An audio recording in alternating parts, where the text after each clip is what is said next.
You ask Tiger to solve. This deals with linear equations with one unknown.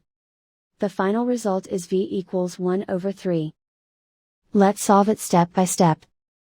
Group all v terms on the left side of the equation. Subtract 3v from both sides. Group like terms. Simplify the arithmetic.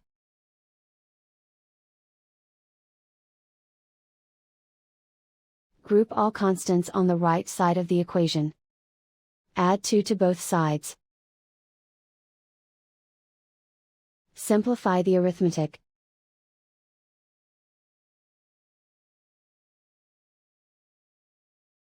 Isolate the v.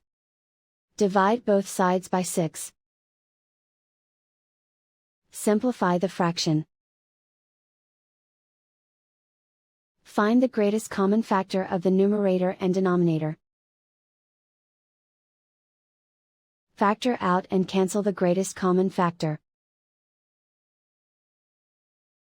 And so the final result is v equals 1/3.